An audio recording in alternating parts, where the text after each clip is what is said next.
Hello and welcome to the very second episode of All in a Day of Sports. Once again, I'm your host, Salman, and today we got a great slate. We're gonna recap the events from the past week, including the new champions of the NBA and NHL, tell you what to watch in the upcoming week, a bunch of great World Cup games coming up, and take a deep dive into the team that made New York happy. So, without any further ado, let's just get right into it. Kicking it off with the NBA, if you've been following the finals at all this season, you'll understand that Saturday was Game 5 of the NBA Finals. But before Saturday, there was Game 4. And in Game 4, the Knicks came back from a 29-point deficit with an OJ Anunoby tip-in to help them force the Spurs to fight elimination. It gave them a 3-1 lead. And let me tell you, I had a very strong reaction after OJ Anunoby had a tip-in. Let's take a listen right now. Oh my God! Oh my God! Oh my God! What the? Oh! Ah! Ah! And there was about another 30 seconds of that screaming. But the big story was, in fact, Game 5, which was going to happen inevitably after the Game 3 win by the Spurs. And it did not disappoint. Once again, the Spurs went up big in the first quarter and in turn in the first half. And the Knicks found a way to fight back. We're going to talk about this maybe a little bit more later in the final segment. But to kind of put it into perspective how important Jalen Brunson was in this game, Jalen Brunson had 45 points. The rest of his team had 49. That is the definition of putting your team on your back. He shot over 50% from the field and nearly 60% from three in that game. It led the Knicks to their first championship since 1973, which was 53 years ago. And more on that later. In the upcoming NBA season, the 26-27, the Spurs have the highest odds to win it next year. So despite this loss, Vegas is not taking anything away from Wembanyama and crew, with the Thunder following closely behind. And now, the other championship. The Hurricanes tied the Stanley Cup Final Series on Tuesday, and then took the lead on Thursday at home, 3-2. They won both of those games by 2 goals, which hadn't happened yet in the series. All the other games were decided by 1 goal. And going into Sunday, they had the momentum with them, despite the game being played in Vegas.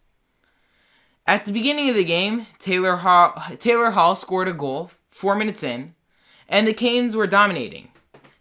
Brandon Bussey, who was the backup goalie behind Freddie Anderson, was still playing because coach did not think that Anderson was ready to start. Bussey came up clutch with a few good saves in the first period, and then 13.5 minutes into the second period, 13.5 minutes into the second period, Jackson Blake scored. Bussey was sensational, especially near the end, having a point-blank stop to keep his clean sheet. Going into the third period, Ehlers won it with his 8th goal of the season on an open net, with a minute left. The Canes, I would say, deserved this championship. They were the best team in the East during the regular season, and this is their second ever Stanley Cup. Coach Rob Brind'Amour, he was the 4th person to captain a team and coach them to a Stanley Cup final win. Staal ended up winning the Conn Smythe Trophy, and he helped the Canes win what was one of the greatest Stanley Cup series in a final in recent memory.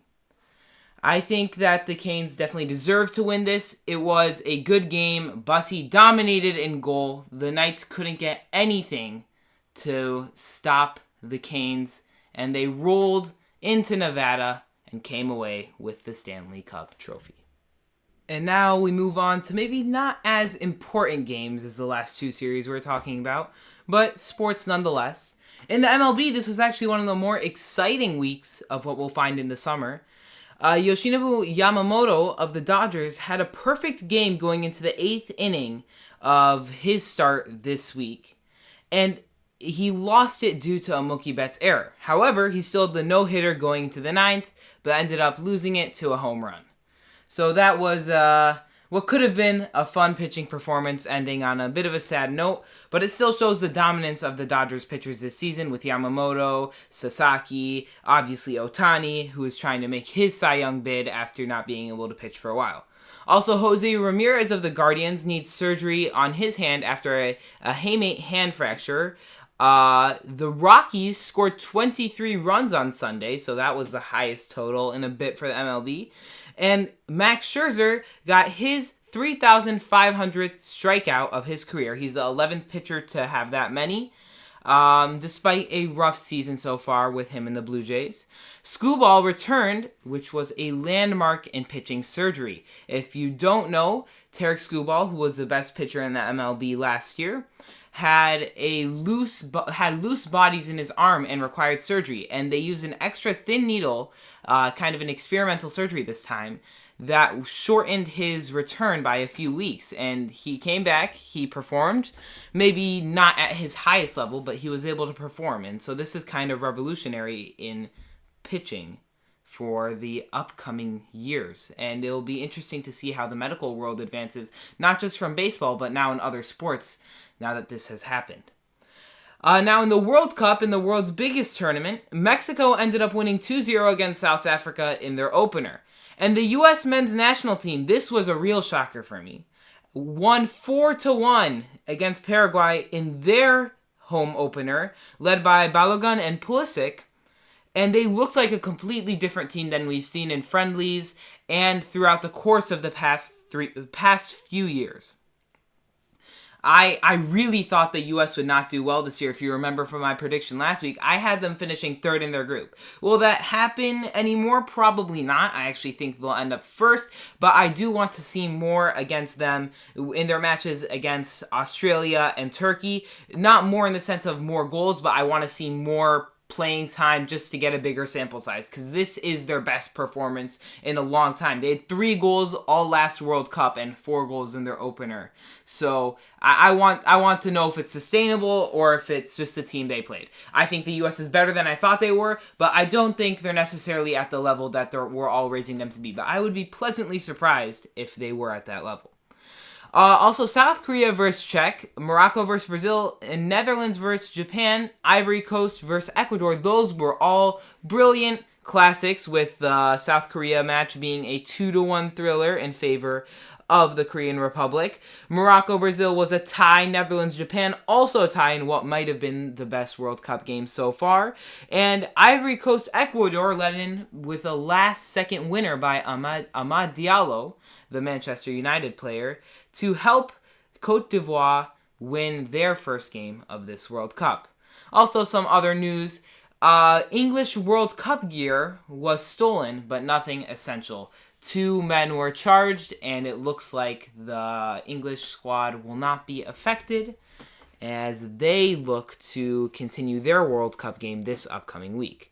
Other news around the world, Serena Williams made her return in London's Queen's Club in a grass field, but after her teammate got injured, she withdrew from the tournament after winning her first game in doubles, and it looks like she's on track to play in Wimbledon. Lewis Hamilton got his first win for Ferrari in Formula One in the Barcelona Grand Prix. This is his first win since Belgium in 2024, and he is arguably one of the best, if not the best, driver in Formula One history, so it is great to see him back after a few years. Patrick Mahomes extended his contract with the Chiefs to become the NFL's first $500 million man. And that is about it for all the major news of this past week. I may have missed something, so you feel free to look up stuff on your own, but that's all I have for the recap of the past week. Up next, what to look forward to in this upcoming week. And so now that, So what should you look forward to watching in this upcoming week? Well, now that the NBA and NHL seasons are over, it feels like we can fully turn our attention to the biggest tournament in the world. And I know I've been hyping up the World Cup a lot in this episode and the last, but it feels like with the basketball season over and professional hockey over, there is nothing scratching at the back of our head. We can really look at the biggest tournament in the world, the most watched tournament in the world. And we have a great slate this upcoming week. On Monday, Spain debuts on noon Eastern against Cape Verde on Fox, and I will expect Spain to take this one pretty handily, maybe even more than Germany, who beat Curacao 7-1 this past week. I expect Spain to beat Cape Verde handily, but I think this is a game to watch because it's kind of fun to watch Spain. So if you're looking to watch some quality soccer, I would turn that one on. On Tuesday, France plays Senegal at 3 p.m. Eastern on Fox.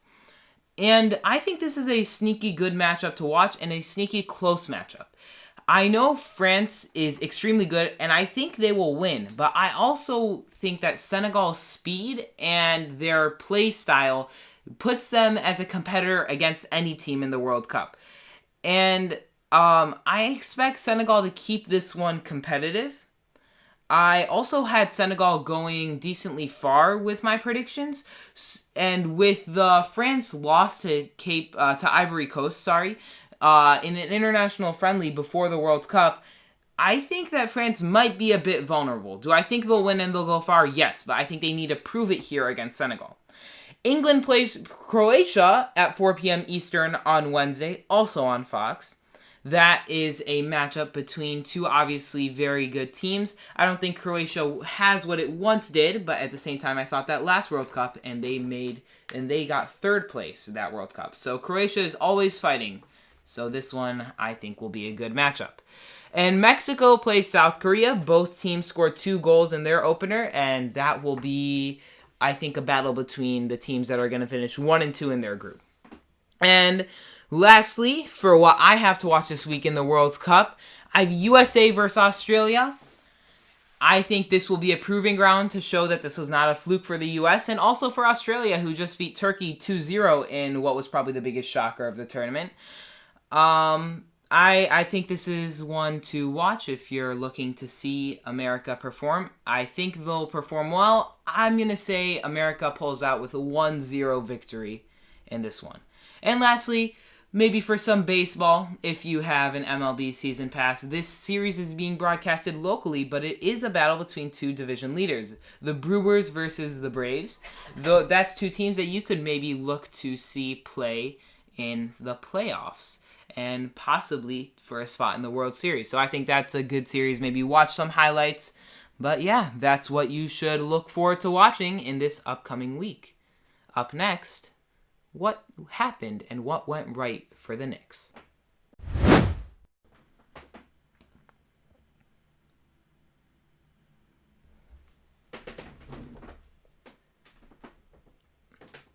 And for our last and final segment of the day, I know Carolina just won their second Stanley Cup title, but their last win was in 2006. I want to look at the team that just won a championship after 53 years, and that's the New York Knicks. In a game where Karl Anthony Towns had 2 points in 23 minutes, Jalen Brunson had 45 points in 41 minutes. In a game where OG Anunoby, who was probably the second best performer on the Knicks this whole series, got into foul trouble early, Jalen Brunson put the offense on his back. In a series of inconsistent reffing, Jalen Brunson was consistent. In a series where Jalen Brunson got injured early, what I feel like many people forgot in Game 1, he bounced back. In a series where it seemed every game was decided in the fourth quarter, Jalen Brunson was clutch. This was probably the most entertaining 5-game series of the NBA Finals.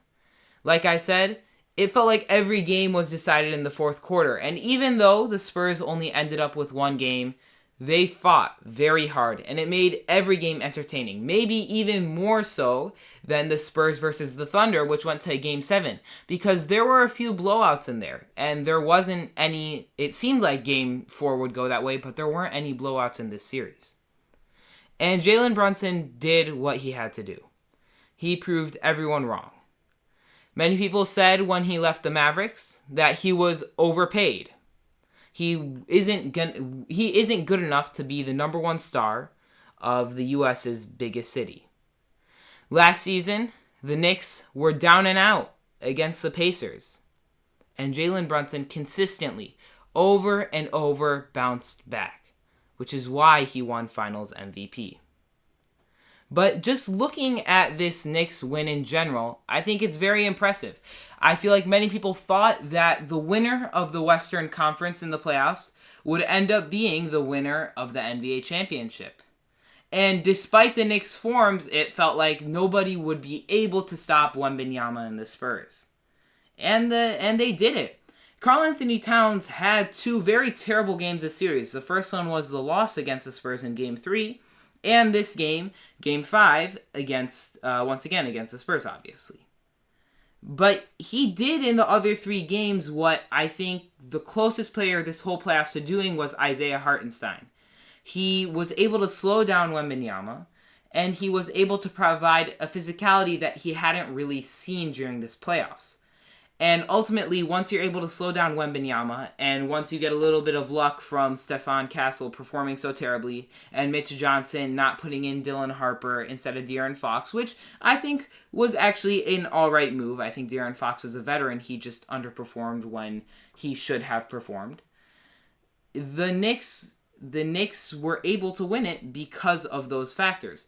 But I think much of the credit ends up going to Jalen Brunson, like I was saying. Just the fact that he was able to rally his team. There's a reason people call him Captain Clutch. The fact that he was able to rally his team over and over, that's what made all those Knicks fans happy. That sent up a roar across the 5 boroughs.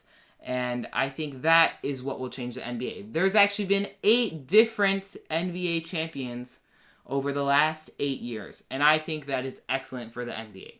I'm not sure what's changing this formula. I have a feeling in the near future we might see some repeat champions with the Spurs, with the Thunder. I thought we'd see a repeat champion with the Thunder this year before the Spurs decided to show up so much in the regular season, which we weren't expecting. They were the one team that could stop the Thunder, it felt like. And maybe I'm not giving the Knicks enough credit for what they could do in the future. They are a relatively young squad, which I feel like was overshadowed by how young the Spurs were. After all, they had 22-year-old Wembanyama, 21-year-old Stephon Castle, and 20-year-old Dylan Harper. And don't forget Carter Bryant, who wasn't a star, but he was solid throughout the series. But the Knicks are also a pretty young squad, so maybe they could do it next year. I think, though, we just have to focus on the now and really appreciate what we're seeing. Jalen Brunson made shots that seemed impossible. In the fourth quarter, he showed up.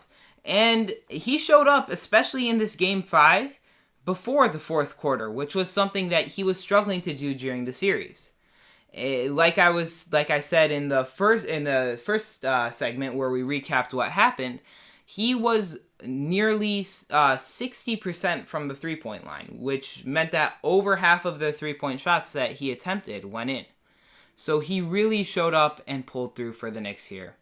And this is why I think the New York Knicks ended up on top of the NBA world. Thank you for listening to All in a Day of Sports. We are now on YouTube, Spotify, Apple Podcast, and Amazon Music. So all those links will be in the description. I don't have anything much else to say, so turn on some World Cup games this upcoming week. And I'll see you next week.